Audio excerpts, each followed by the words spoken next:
მინდა ამ კვლევით დავიწყო, რაც დამნიშნულია და ბოლო ამბავია, გორაპრ ჩატარდა ფორცები პრეზენტაცია კვლევის. კი, შედეგების პრეზენტაცია. შედეგების პრეზენტაცია და ძალიან საინტერესოა, ერთი რისთვის ჩატარდა გასაგებია, მაგრამ რა გამოავლენა, რა დაინახეთ ამ კვლევის შედეგად და თავარ მესიჯებზეც რომ ვილაპარაკოთ, რა მოგცა აი ამ კვლევამ და კი ბატონო. მოკლედ ალბათ მივიხილოთ, მიზანი კვლევის იყო ეკონომიკის ერთ-ერთი ყველაზე მნიშვნელოვანი სეგმენტის უძრავი ქონების შესახებ რაც შეიძლება დაწვრილებით და ამომწურავი ინფორმაცია გქონოდა, რაც ჩვენთვის როგორც ეკონომიკური პოლიტიკის გამტარებლებისთვის ქალაქ თბილისისთვის უაღრესად მნიშვნელოვანია, ვინაიდან თბილისი არის უმთავრესი ფოკუსის წერტილი საინვესტიციო აქტივობის. ამ კვლევაში თბილისს ცალკე თავი ჰქონდა და ყველა მიმართულებების მიხედვით და მოკლედ გეტყვით რა მიმართულებებია, ეს არის უძრავი ქონება სხვა სეგმენტების მიხედვით გავაანალიზეთ ეკონომიკური მნიშვნელობის და საჭიროებებიდან გამომდინარე სპეციფიკის გათვალისწინებით, აქ იყო სასტუმრო სექტორი, იყო საცხოვრებელი სექტორი, იყო კომერციული და საოფისე ფართების სექტორი, იყო სასაწყობე სექტორი და იყო ასევე გასართობი უძრავი ქონების სეგმენტი. ყველა მიმართულებით ჩვენთვის მნიშვნელოვანი იყო ძირითადი ტენდენციები კარგად დაგვინახა, არსებული სტატუსი და მოლოდინები, რომელიც ბაზრის მოთამაშეებს და ისეთ კვალიფიციურ უძრავი ქონების კომპანიებს როგორც Colliers-ი, კვლევის ჩამდგარებელი აქვთ ეგრეთ წოდებული outlook-ი განვითარების სეგმენტების მიხედვით, რაც მე საბოლოო ჯამში ჩვენ გვაძლევს საშუალებას სწორი ორიენტირები გქონდეს, როდესაც საინვესტიციო ინტერესებს ვეძებთ და ასევე ვიცოდეთ ის სისუსტეები, რომელიც კონკრეტულ სეგმენტში არსებობს და ამ სისუსტეების შესავსებად მიზნობრივი ქმედებები, პროექტები და ინიციატივები გავატაროთ. ეს კვლევა ვისი შეკვეთილი იყო? ამ კვლევას ყავდა ორი ძირითადი შემკვეთი. ეს არის ეკონომიკის სამინისტრო და თბილისის მერია. ასევე ჩვენთან ერთად მონაწილეობდა საპარტნიორო ფონდიც, რომელიც თანადამფინანსებელი იყო აღნიშნული კვლევის და ჩვენი სამივე მხარისათვის უაღრესად მნიშვნელოვანია, ბუნებრივია მთელი საქართველოს უძრავი ქონების ბაზრის სურათი დავინახეთ და ყველას ეს რომ შარშანდელ წელსაც წლის ბოლოს დაიწყო და დამთავრდა მიმდინარე წლის გაზაფხულზე. იყო სანამ კონკრეტულად ვისაუბრებდეთ, სხვაობა თქვა წინა წლებთან ჩატარებული კვლევები და წელს რა სხვაობა მოხდათ აი ასეთ შეხედეთ თქვა იგივე ამ ბაზართან მიმართებაში რამე იყო განსხვავებული? პრინციპში ესეთი კომპლექსური კვლევა მხარეების ჩართულობით აქამდე არ ყოფილა და ეს სეგმენტების მიხედვით ცალ-ცალკე არ გაანალიზებულა, მათ შორის რეგიონალური ნიშნითაც უძრავი ქონების ბაზარი. ამდენად ეს შეიძლება ითქვას, რომ სიახლე იყო ამ თვალსაზრისით ყველას შემკვეთ მხარეებს, ადამიანები, რომლებიც უბრალოდ მხარეები და უწყებები, რომლებიც ამ კვლევის საბოლოო ჯამში ბენეფიციარები არიან ჩვენი ჩათვლით, ჩვენ მივიღეთ საკმარისი ინფორმაცია იმისთვის, რომ უახლოეს პერიოდის საქმიანობა განსაზღვროთ და დავგეგმოთ სწორად. ჩვენთვის ბევრი მიმართულებით არის კვლევის შედეგები საინტერესო. მოგეხსენებათ, მე ვახსენე სასტუმრო სექტორი, რომელიც ერთ-ერთი მნიშვნელოვანი იყო ჩვენი ინიციატივით მოხდა მის ცალკე გამოყოფა. ვინდოდა თბილისში ამ მიმართულებით გვენახა რა სიტუაცია იყო და არა მარტო საქართველოში. ეს იმდენად არის მნიშვნელოვანი, რამდენადაც ბოლო წლების მიხედვით საკმაოდ დიდი ზრდა იყო ტურისტული ნაკადები საქართველოში და ყოველთვის იყო გარკვეული დეფიციტი ბაზარზე. სხვა ტიპის სასტუმრო ნომრების სიმცირის გამო. პრობლემა რაშია? ძალიან სწრაფად ვიზრდებოდით ტურისტული თვალსაზრისით ბოლო რამოდენიმე წლის განმავლობაში. ამ ზრდას ფეხს ვერ უწყობდა ბაზარზე მიწოდება, იმიტომ რომ მსხვილი სასტუმრო პროექტები როგორც წესი რამოდენიმე წლიანია, შესაბამისად ის ვიტყოდი დიდი ზრდა, რომელიც ტურისტული ნაკადების თვალსაზრისით იყო მიღწეული, მაგალითისთვის შემიძლია მოგიყვანოთ უბრალოდ სასტუმრო ნომრებისში სტუმრების რაოდენობა 2011-დან 13 წლის ჩათვლით იზრდებოდა 59, 66 და 30%-ით შესაბამისად. ეს უზარმაზარი ზრდა არის, მაშინ როცა სასტუმრო ნომრების მიწოდება, ახალი ადგილების მიწოდება ბაზარზე 2014 წელს იყო დაახლოებით 13% და წინა წლებში კიდევ უფრო ნაკლები. შესაბამისად გაზრდილია როგორც შესაბამისად იყო დისბალანსი მოთხოვნის ზრდასა და მიწოდებას შორის, რამაც რაზეა ბატონები საინტერესო აი უფრო მსხვილდით მასშტაბურ სასტუმროებში დღევანდელ მდგომარეობაში დღეს როცა შეზღუდული გვაქვს თითქმის ყველა სეგმენტში რაოდენობა გეტყვით რომ დატვირთულობი ძალიან საინტერესო მაჩვენებლები გვაქვს. ყველაზე მეტად დატვირთულია მაღალი სეგმენტის საერთაშორისო ქსელები 25 ვარსკვლავიანი სასტუმროები, სადაც შარშანდელი მდგომარეობით 75% იყო საშუალო დატვირთულობა. წინა წლებში კიდევ უფრო მაღალი იყო ეს ციფრი. ეს ტურისტებზე მოდის თუ როგორ ხდება? ალბათ არა მარტო ტურისტებზე ვერა, სასტუმროებს ტურისტები ბევრი სხვა მიზნით ჩამოდიან საქართველოს. არის საქმიანი ტურიზმი, არის დასასვენებელი და ასე შემდეგ და ასე შემდეგ. არის რელიგიური, ვიღაც ქვეყნის კულტურული, ისტორიული თავისებურების გაცნობა უნდა და ასე შემდეგ. ნებისმიერ შემთხვევაში ეს ყველა საბოლოო ჯამში ყველა ამ ადამიანს სჭირდება განთავსება, სჭირდება კვება, სჭირდება სხვა ტურისტული ინფრასტრუქტურა უძრავი თუ არაუძრავი ქონების სფეროდან. შესაბამისად, ვერც ერთ ამ ნაწილში ასეთ დიდ დაწოლას, მოწოლას და ზრდას ნაკადებისას ფეხს ვერ უწყობდა ბოლო წლების განმავლობაში. თუმცა მიუხედავად იმისა, რომ ეხლა ერთი შეხედვით ვერ იტყვი, რომ თბილისში არ არის სასტუმროები, არ ვიცი, აი ეს ერთი შეხედვით ალბათ ვერ ვიტყვით, მაგრამ თუ ვიანგარიშებთ, რომ ჩვენ წელიწადში რამდენიმე მილიონი ვიზიტორი გვყავს და მათი უმეტესობა რჩება, ასე ვთქვათ, ერთ ღამეზე მეთხან საქართველოში და ჩვენ სულ 7000 ადგილი გვაქვს დღეს სასტუმრო სეგმენტში, ნახავთ, რომ ეს ერთი შეხედვით ბევრი სასტუმრო არც თუ ისე ბევრი სასტუმროები მოქმედებს, ბატონო, აი იმიტომ ვკითხულობ. ფასები საშუალო დონის სასტუმროებია. ფასები სხვადასხვა საინტერესოა, თბილისში. წმინდა ფასები, ეგრეთ წოდებული დღგ-ის გარეშე ფასები საკმაოდ მაღალია. საქართველოში საერთაშორისო მაღალი სეგმენტის სასტუმროებისთვის ის შარშანდელი მონაცემები $200 აჭარბებდა, რაც საკმაოდ მაღალი მაჩვენებელია.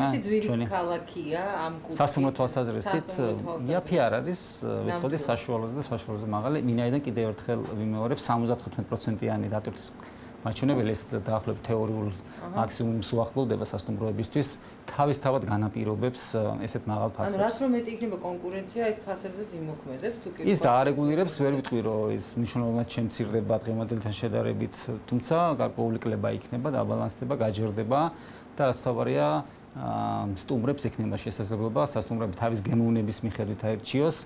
დღეს თუ ელემენტარულად საერთაშორისო ქსელური სასტუმროს 4-5 ვარსკვლავიანი თუ ნებისმიერი ანუ იქ სადაც საერთაშორისო გარანტირებული სერვისი ხდება, ასე ვთქვათ, გარკვეულწილად ფუბუნება, ვინაიდან ყველასთვის საკმარისი არ არის, უკვე გაჩნდა მოთხოვნა ისეთ სასტუმროებზე, სადაც ეგრეთ წოდებული ბუტიკური განსხვავებული ექსკლუზიური მომსახურება არის. იქ სადაც ადამიანები უბრალოდ იმაზე მეცელიან, ვიდრე უბრალოდ გარანტირებული მაღალი ხარისხის საერთაშორისო ქსელებში. და რაღაც აი ეს ეს ყველაფერს ეხება ინტერიერი, მომსახურება, მდებარეობა და ასე შემდეგ. სასტუმრო ბიზნესს აქვს ბევრი რამ შესათავაზებელი იმისთვის, რომ დიფერენცირება გააკეთოს სხვა სასტუმროებისგან და ამას როგორც წესი აკეთებენ ესეთი უფრო პატარა ზომის ბუტიკური სასტუმროები, რომლებიც სხვა შორის გაცილებით მაღალფასიანებიც არის ხშირ შემთხვევაში, ვიდრე პრემიალური საერთაშორისო ქსელები და მათი ნაწილი საინტერესო არქიტექტურულ გადაწყვეტილებებზეც ფიქრობს იმისთვის, რომ თავის ექსკლუზიურობას, განსაკუთრებულობას გაუსვას ხაზზე. რა თქმა უნდა, ჩვენ ვართ ყველგან, სადაც რაიმე ტიპის ეკონომიკური ინტერესი და საინვესტიციო ინტერესი არის. კი ბატონო, ამაზე ვისაუბროთ, რეკლამა გვაქვს, აუცილებლად გავიჭროთ კანონის გავალდებულებს და გავუმოთებით დაბრუნდით პირდაპირ ეთერში ჩვენ დღევანდელი სტუმარი თბილისის მერის ეკონომიკური პოლიტიკის საფეხბურთო სამსახურის ხელმძღვანელი რეკიფერეკაშვილი გახდა და ზოგადად მერის და დედაქალაქის მერის ეკონომიკური პოლიტიკაზე საუბრობთ, როგორ არის ეს ყველაფერი გადანაწილებული, საუბრობდით ახლა ამ კვლევის შესახებ და სასტუმროების თაობაზე და ეს თემა როგორღაც რომ ამოწუროთ, მაინტერესებს, აი ზოგადად გეკითხებოდით მერია თუ არის ამაში ჩართული, თქვათ ინვესტორი როდესაც მოდის, ის რას აპირებს, ადაპირებს, როგორ აპირებს აშენებას და ასე შემდეგ. კონტროლი რამდენად არის ამაზე თქვენ მხრიდან? კონტროლი ალბათ კარგი გაგებით. კარგი გაგებით, რა თქმა უნდა, კონტროლი ცუდი სიტყვა არ მოგახსენებთ, არის. კი ბატონო, კონტროლი ცუდი სიტყვა არ არის. ჩვენ ვცდილობთ გვედოს, ასე ვთქვათ, მაჯაზე ხელი, როცა საქმე ეხება თბილისში საინვესტიციო ინტერესს, როცა საქმე ეხება თბილისში კონკრეტული მეტნაკლებად დიდი პროექტების განხორციელების ინიციატივებს. ერთ-ერთი მნიშვნელოვანი ეკონომიკური ზრდის ფაქტორია უზრუნველყოფაში ინვესტიცია, მათ შორის განსაკუთრებულად საინტერესო ამ ეტაპზე სასტუმრო ბიზნესის განვითარება, ვინაიდან ეს არა მარტო დამატებითი ინვესტიცია არის, რომელიც თავისი ასე ვთქვათ, სერვისებიდან, მუშახელიდან და ასე შემდეგ საჭიროებებიდან გამომდინარე აქ ეკონომიკურ ეფექტს ქმნის, არამედ ის შემდგომი მოქმედი ბიზნესია, რომელიც დამატებითი შემოსავლების გენერირებას ახდენს თვითონ თავისთავად და საბიუჯეტო შემოსავლების წყარო ხდება და ამასთან ძალიან მნიშვნელოვანი და სტრატეგიულად მნიშვნელოვანი სექტორის ტურიზმის განვითარების წინაპირობა არის ასევე. ამიტომ ერთ-ერთი ხო განუყოფელი რომ არ არსებობდეს ტურიზმი არ იქნებოდა სასტუმრო. რას აკეთებთ იმისთვის, რომ ტურიზმი განვითარდეს? ეს ახლა ძალიან ისეთი რიტორიკული კითხვაც არის გლობალურიც, მაგრამ მაინც დღეს რა აკეთდება ამისთვის, იმიტომ რომ თბილისს აქვს რაღაც ისეთი უბნები, რაც ძალიან მიმდიდველია ტურისტებისთვის, მაგრამ შესაძლებელია, ადრეც ამბობდნენ ამაზე, დღესაც არის ამაზე საუბარი, რომ ეს არის კიდევ უფრო გაფართოვდეს. არის რამე დაგეგმილი ამ კუთხით, თქვათ, დღეს? ჩვენ რომ ცოტა სხვა ფორმატი გქონდეს, ალბათ შეიძლება ერთი სრული გადაცემაც მიუძღვნა ტურიზმს, იმდენად მნიშვნელოვანი საინტერესო ამოუწურავი თემა, იმდენად დიდი არის თვითონ, იმდენად დიდია თვითონ ქალაქის პოტენციალი და იმდენად მწირად არის დღესდღეობით გამოყენებული. ალბათ ამას თავის წინაპირობები აქვს. ჩვენ გეოპოლიტიკა წინა წლების არც თუ ისე კარგი გამოცდილება, საკმაოდ ბოლო 25 წელი მნიშვნელოვანი ქარტეხილების გადატანა მოუხდა ქვეყანას ეკონომიკური პოლიტიკური თვალსაზრისით, ამას არ შეეძლო, არ ემოქმედა ისეთ მნიშვნელოვან დარგზე, როგორიც ტურიზმი არის და საბოლოო ჯამში მივიღეთ რამდენიმე თქვა 10 წლის წინ მივიღეთ აბსოლუტურად დანგრეული ტურისტული ინფრასტრუქტურა და კულტურა, რომელიც ტურისტული სექტორის სწრაფი განვითარებისთვის არის საჭირო. ის სამეწარმეო უნარჩვევები, სერვისის ტრადიცია და ასე შემდეგ გარკვეულწილად დაიკარგა. მიუხედავად იმისა, რომ ჩვენ შესანიშნავი მასპინძლები ვართ ქართველები, აღმოჩნდა რომ როცა ამას ყველაფერს კორპორატიულ, ასე ვთქვათ, საბურავში ვახავთ, მაშინ ისე კარგად არ გამოდის, იმიტომ რომ იქ შემოდის თანამედროვე მენეჯმენტის ფუნქციები, მართვის ტექნიკა და ყველა ეს კომპლექსური ამოცანა და საქმე, რომელიც თან ახლავს მსხვილი, ასე ვთქვათ, კომპანიის მართვას.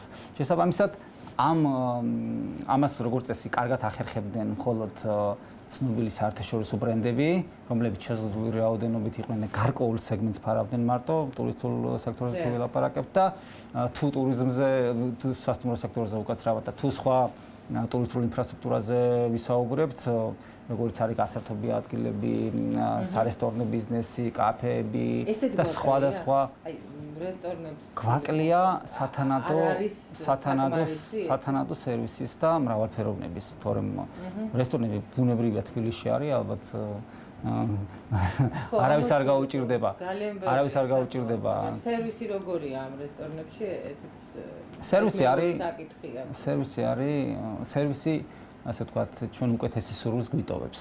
ნებელად რომ ვთქვათ, გარდა რამოდენიმე გამორჩეული მოთამაშისა ამ ბაზარზე, თუმცა ბოლო წლებში და ბოლო თვეებში ნამდვილად არის ტენდენცია უკეთესობისკენ, ანუ ყველა ახალი ერთეული ფიქრობს და უკვე მისი, ასე ვთქვათ, კონკურენტული უპირატესობის მოპოვებისთვის იძულებულია, იფიქროს რაიმე უნიკალურზე, განსხვავებულზე, ხარისხობრივად მაღალი როგორც პროდუქტი, ისე მომსახურების ასე ვთქვათ, დონე შეთავაზოს. კიდე რითი ვაინტერესებთ ინვესტორებს? აი რა არის ის თავარი, ვთქვათ, აი ეს კვლევა? პირველ რიგში ინვესტორი ინტერესდება, უნდა არსებობდეს შესაბამისი პოტენციალი საინვესტიციო, რაც გულისხმება მის თითოეულ ჩადებულ დოლარზე უნდა იყოს საკმარისი უკუგება. ამის გარეშე საინვესტიციო ინტერესი ვერ იარსებებს.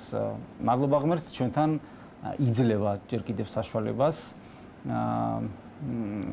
როგორც ტურიზმის, ზოგადად უძრავი ქონების სექტორი, საწარმოო სექტორი და ასე შემდეგ იძრება საშუალებას, რომ საინვესტიციო ინტერესი აქტიურად იყოს მოზიდული და განვითარებული. რა ჭირდება ამას გარდა? საინვესტიციო ინტერესს განსაკუთრებულად დიდი მნიშვნელობას ანიჭებს. საინვესტიციო ინტერესის მოზიდვისთვის განსაკუთრებულად მნიშვნელოვანია ნდობა ქვეყნის მიმართ, გარკვეული სტაბილურობის განცდა.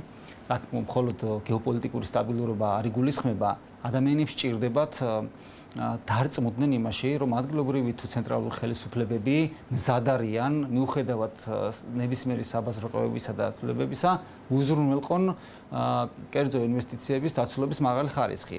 როდესაც ეს ნდობა წმენა ჩნდება, მაშინ უკვე მზად არის გარკვეული რისკები გაწიოს და მოიზიდოს საკმაოდ სოლიდური ფონდები საქართველოს ინვესტირებისთვის, ვინაიდან კიდევ ერთხელ ვიმეორებ, ჩვენი საბაზრო კონიუნქტურა ძალიან ბევრ დარგში იძლევა საშუალოზე მაღალი საინვესტიციო უკუგების მიღების საშუალებას. ეს კი საფუძველია ნებისმიერი საინვესტიციო ინტერესის აღზრდის.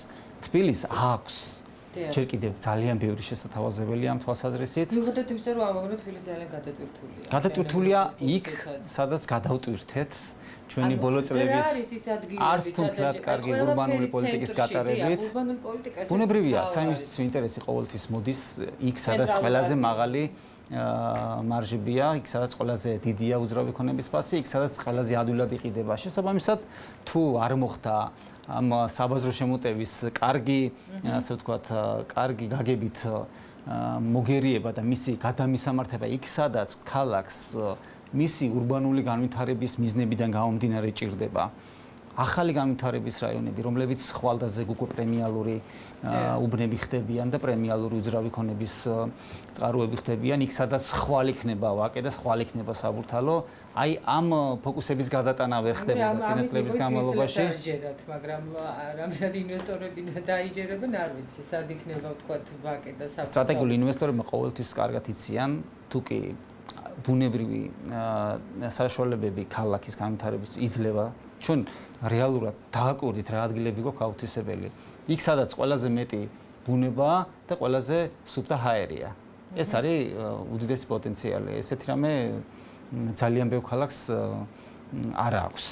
და ის რაც ჩვენი სისუსტეა დღეს გარკვეულწილად ჩვენი უპირატესობაც არის. თუნდაც თბილისის ზღვა ირგვლივ მთლიან განაშენიანებისთვის მზად არის. ხა აქვე უნდა ითქვას სამართლიანობისთვის, რომ პანორამა თბილისი, რომელსაც ცენტრში ვაკეთებთ და რომელსაც არის დავა დღემდე და მას ყავს ძალიან ბევრი მოწინააღმდეგე. პანორამა თბილისი კეთდება მთაზე. იქ სადაც დღეს არაფერი არ არის. პანორამა თბილისი ადგილია პირდაპირ ჩადის. მე ჩემი სუბიექტური აზრია, პანორამა თბილისი ისეთი მნიშვნელობის პროექტი არის, არა მარტო თბილისისთვის, ან საქართველოს, არამედ ნებისმიერი გიგანტური მოცულობის და მასშტაბის მქონე ეკონომიკისთვის, რომ უბრალოდ ჩვენ საიდან გაგვიჩნდა, ასე ვთქვათ, გარკვეული თავხედობა, რომ უარი ვთქვათ ასეთ პროექტზე და შევაფერხოთ მისი განვითარება და ხელი არ შეუწყოთ ბოლომდე მის რეალიზაციას, მე ბოლომდე კარგად არ მესმის. მესმის, მაგრამ უბრალოდ თბილისლების ნაწილი და ბევრი ადამიანი ამბობს იმას, რომ სწორედაც იმ განუვითარებელ ადგილებში, სადაც შესაძლებელია მომხდარიყო, იქ გაკეთებულიყო, არავინ ამბობს ერთეული ადამიანები ძალიან კარგად ახრხებენ იმ შემთხვევაში საზოგადოებრივ აზრით მანიპულირებას და მე წონადი არგუმენტები ვერ დავინახე. სიმართლე გითხრათ, ჩემს პირად აზრს გეუბნები, წონადი არგუმენტები, რატომ შეიძლება ამ მოცულობის ინვესტიციის განხორციელება დღესვე არ დავიწყოთ. მაშინ როცა წმინდა ურბანული განვითარების თვალსაზრისითაც ის გამართლებულია აბსოლუტურად, ჩემთვის გაუგებარია. და ჩვენ არა გვაქვს იმის ფუფუნება, რომ წლების განმავლობაში ვაჯანჯროთ, ვაჭიანუროთ მსხვილი საინვესტიციო პროექტების განხორციელება და რაღაც გაურკვეველი გამოკითხვებში აზრის მოგროვებას ურთიერთ გაცვლაში ვატაროთ, მაშინ როცა ექსპერტების არსებობს და აქ ექსპერტების და ყველა უნდა იყოს. არც ერთი მნიშვნელოვანი ეკონომიკური, პოლიტიკური სასიკეთო ქვეყნის ინიციატივა არ განხორციელებულა გარკვეული წინააღმდეგობის გარეშე. ეს ნორმალურია, ბუნებრივია, ამას სწორი კომუნიკაცია, შესაბამის ფორმები აქვს ამის განხორციელებას და ძალიან მტკიცედ მჯერა, რომ ამ პროექტსაც განხორციელებისთვის პრობლემები არ შეექმნება ძალიან მალე. კი ბატონო, ვადერეგო, მოდით საინტერესოა ამ მე ვიცი რა ეფექტი ექნება ეკონომიკური ამას, რა მნიშვნელობა ექნება იმ მიზნების მისაღწევად, რომელიც თბილისის უდგას და ეს არის იქცეს და ნამდვილად იქცეს რეგიონის კულტურულ, ბიზნეს და ეკონომიკურ ცენტრად. ამის მიღწევა ამ ასეთი მნიშვნელობის პროექტების განხორციელების გარეშე არ შეიძლება. ჩვენ დღეს არ აგვაქვს ელემენტარულად საშუალება 1000 ადამიანი ერთ ჭერქვეშ შევკრიბოთ და კონგრესთან საკონფერენციო მომსახურება სრულყოფილი შევთავაზოთ. ეს უდიდესი მინუსია ქალაქისთვის, რომელსაც პრეტენზია აქვს იყოს ეკონომიკური ცენტრი რეგიონში. კი ბატონო, რაც შეეხება მშენებლობებს, საცხოვრებელ ფართებს, ამაზეც მინდა ვკითხოთ, იმიტომ რომ ამ მიმართულებითაც თბილისი არის საკმაოდ გადატვირთულებს. ძალიან ბევრი მშენებლობა ამ კუთხით, ამ კვლევის მიხედვით რამე მოგცათ ამ კვლევამ, ამ კუთხით როგორ შეიძლება კიდე თბილისი განვითარდეს. არის ბევრი ინვესტორიც არის მე როგორც ვიცი შემოსული. ნუ აქ მარტო კვლევის გარეშეც ნათელია საერთო სურათი. კიდევ ერთხელ ვიმეორებ, ჩვენ რამოდენიმე წუთის წინ საუბრობდით, რომ გადაიტვირთა გარკვეული უბნები იმის გამო, რომ ურბანული პოლიტიკა საბაზრო დიქტატით ვითარდებოდა მთელი ამ პერიოდის განმავლობაში და ვერ მოახერხეთ ამ განვითარების აქცენტების გაატანა იქ, სადაც დღეს უკვე იქნებოდა მაღალი დონის პრემიალური უბნები და უკვე საინვესტიციო ინტერესი ძალდაუტანებლად წავიდა და იქ. დღეს თუ ჩვენ რაღაც განსაკუთრებული უნდა შევთავაზოთ, როცა ასე ვთქვათ, მწვანე მინდორზე ვეპატიჟებით ინვესტორებს პროექტის განსახორციელებლად, ეს პროცესი უკვე გასული იქნებოდა. თუმცა გვიან არასდროს არ არის, შეგვიძლია დღეს დავიწყოთ, დღეს როცა კარგად გვესმის რა გამოწვევების წინაშე დგას ქალაქი, დღეს როცა კარგად გვესმის სწორი ურბანული განვითარების მნიშვნელობა, ამ მიმართულებით ხორციელდება შესაბამისი სამუშაოებიც, ხდება განახლება სივრცის ტერიტორიული მოწყობის, ურბანული განვითარების ახალი გეგმის განვითარება და მისი ნაწილი იქნება სწორედ ახალი უბნების, ახალი მიმართულებების განვითარება, სადაც იქნება ხვალ ძირითადი საცხოვრებელი დეველოპმენტის განვითარება მოსავალ. რამდენიმე წუთი გვაქვს და აინცირების მხარდაჭერადაც მინდა გკითხოთ ამ კუთხით გაქვს რამე? კი, თბილისის მერია ტრადიციულად ახორციელებს ბევრ სხვა პროექტს და ინიციატივას მცირე ბიზნესის მხარდასაჭერად. აქედან შეიძლება გამოვყოთ IAPI საკრედიტო რესურსის მიწოდება მეწარმეებისთვის, მათი გადამზადება იმ მიზნობრივ დარგებში და სფეროებში, სადაც ყველაზე მნიშვნელოვანი და საჭიროა ამ კონკრეტულ მომენტში გარკვეული კვლევების შედეგად აღმოჩნდება ესეთი, ანუ ტრენინგებს გულისხმობ, პროფესიულს გადამზადებას. მათი დახმარება თავიანთი ბიზნესის თუ ნაწარმის წარმოსაჩინად გამოფენებზე თუ სხვადასხვა სივრცეებში ბაზრობებს და ასე შემდეგ. ამას გარდა ბევრი სხვა ისეთი ინიციატივა, რომელიც საჭიროა და მნიშვნელოვანი არის მცირე და საშუალო ბიზნესის განვითარებისთვის. დღეს, როდესაც ჯერ კიდევ ძალიან მაღალი არის საკრედიტო რესურსის ფასი საქართველოში, გამოკითხვების კვლევების შედეგად ნომერ პირველი პრობლემად კვლავ საკრედიტო რესურსის ხელმისაწვდომობა და მისი ფასია განმსაზღვრელი. ამიტომ ჩვენ წინა წელს გვქონდა IAPI-ის ესხების პროგრამა, როცა ჩვენი რესურსით ვახდენდით ბანკების მომარაგებას ლარის ეროვნულ ვალუტაში ფულად რესურსზე მაქვს საუბარი და X%-ად ბანკები ახდენდნენ ამ სესხების განთავსებას და პორტფელირებას და შესაბამისად შეეძლოთ ესარგებლად X%-იანი წლიური სესხი ყოველგვარი დამატებით გადასახადების გარეშე. მინაიდან ბიუჯეტის თანხები შესძულია, ჩვენ გადავწყვიტეთ, რომ გადავიდეთ ახალ მოდელზე, რაც დაახლოებით აწარმოებს საქართველოს ტიპის არის და აწარმოებს საქართველოს ტიპისას ვამბობ, გულისხმობ, რომ ეს მხოლოდ საწარმოებს კი არ ეხება, ეს ეხება თვითონ დაფინანსების მოდელს, ანუ პროცენტის ფინანსირება ნაცვლად საკრედიტო რესურსის, ანუ ფულადი რესურსის მიწოდებისა.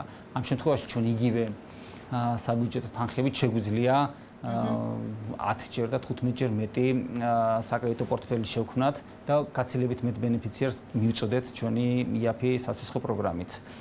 კი ბატონო, გასაგებია. მოდით რეკლამა გვაქვს, გავიდეთ რეკლამაზე და მე 5 წუთი გვექნება კიდევ რომ შევეჯამოთ გადაცემა.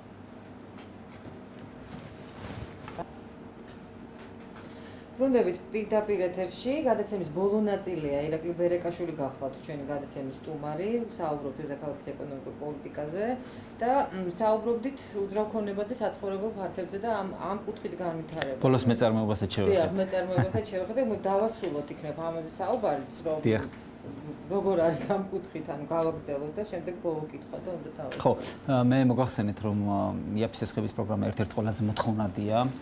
შესაბამისად გადავდივართ ახლა მოდელზე, რომელიც მოგცემს საშუალებას გაცილებით დიდი რაოდენობის ბენეფიციარი დავფაროთ ამ ჩვენი შეზღუდული ბიუჯეტური რესურსებით. შესაბამისად ახლა მიმდინარეობს წესების გარდაქმნა, რომელიც რამოდენიმე კვირა დაჭირდებოდა, უკვე შეგვეძლება ახალი ფორმატით მომსახურების შეთავაზება ჩვენი მეწარმეებისთვის. ამას გარდა მე ზოგადად მიმაჩნია, რომ სამეწარმეო ხელშეწყობის ნაწილში თვითონ ეკონომიკური პოლიტიკის სამსახურის როლი, ანუ ჩვენ ეგრეთ წოდებული მძიმე ბიუჯეტი იმისთვის აღჭირდება, რომ გარკვეული ცვლილებები მოხდეს. ეკონომიკური პოლიტიკის სამსახური ძირითადად დაკავებული უნდა იყოს ზოგადად პრობლემების იდენტიფიკაციით, მათი მიზეზების გამოვლენით და შემდეგ უკვე მისიან სხვა უწყებების მეშვეობით, რომელსაც უფრო ხელეწიფება და საკმარისი რესურსები აქვთ ამისთვის, მოხდეს მიზნობრივი პროგრამების და პროექტების განხორციელება, რაც მოგცემს საშუალება ამ პრობლემების მოგვარება მოხდეს. არა ვარ, ასე ვთქვათ, მომხრე იმისა, რომ რაღაცა მსხვილი საბიუჯეტო პროექტებით მოვახდინოთ თვითონ სამეწარმეო საქმიანობის ახალისება, იმიტომ ნებისმიერ შემთხვევაში, ამ შემთხვევაში ძალიან დიდ ნაწილს მეწარმეებისას ყოველთვის ვაყენებთ უფრო არაკონკურენტულ მდგომარეობაში, ასე ვთქვათ. თანხები ძირითადად ხოლმე ვთქვათ, აი როგორ აპირებთ ამ გაცემას არ ვიცი. თქვენ საცხო რესურს გულისხმობთ? ნუ გასულ წელს მაგალითად 3.7 მილიონი ლარი იქნა გაცემული და ძირითადად ეს თანხები მიმართული იყო იმ ჩვენთვის ყველაზე მნიშვნელოვან სფეროში, რომელიც სასტუმრო ბიზნესს წარმოადგენს.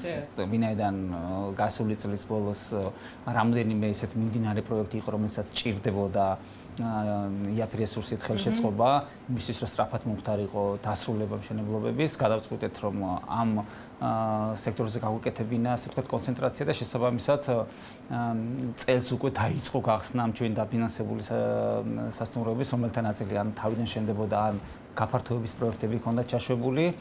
ერთი მათგანი უკვე გაიხსნა, მიმდინარე თვის ბოლოს მეორე სასტუმროს გახსნაც იგეგმება.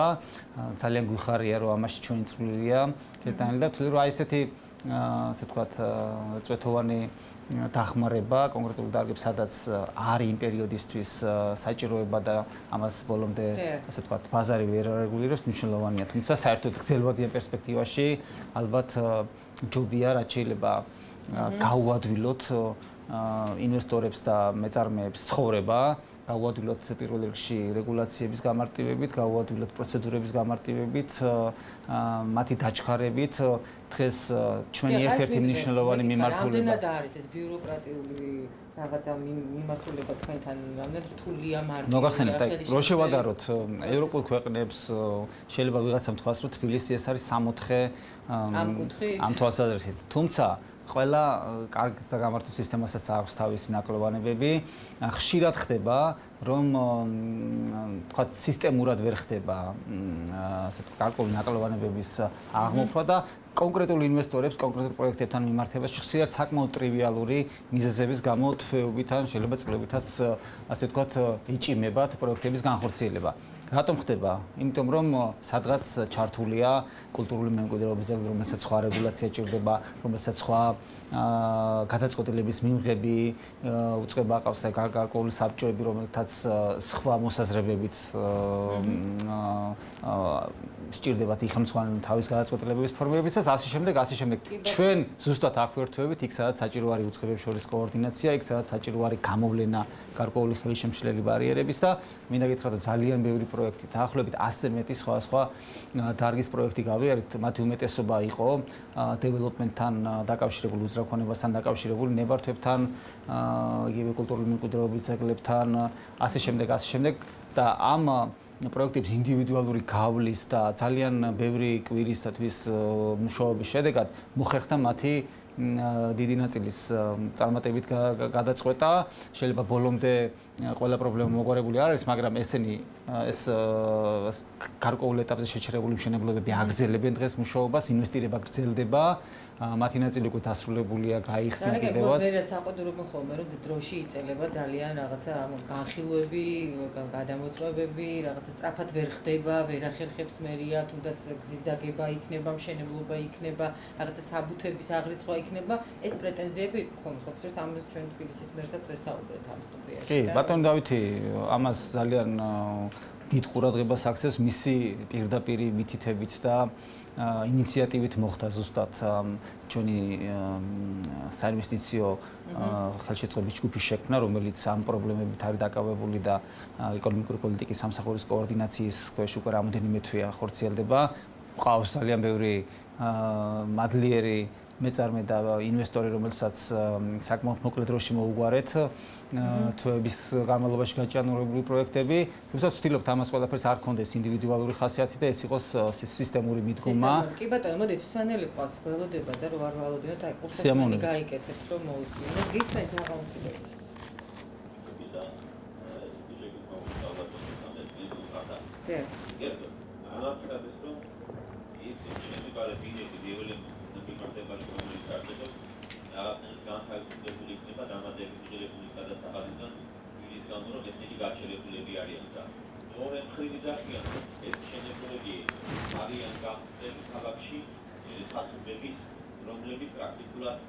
კანონიერად არიან რეგისტრირებული ნაციონალების დროს, მაგრამ ასევე დიდ საფრთხეს წარმოადგენენ მოსახლეობის მიწა. როგორ გამოდის თან პრობლემას ნიან თბილისის განვითარებასთან დაკავშირებით და გადადგმებასთან დაკავშირებით და მან კიდე შეღავათებელია ხართ, რომ აშენოს და გააგრძელოს მშენებლობა და კი ბატონო.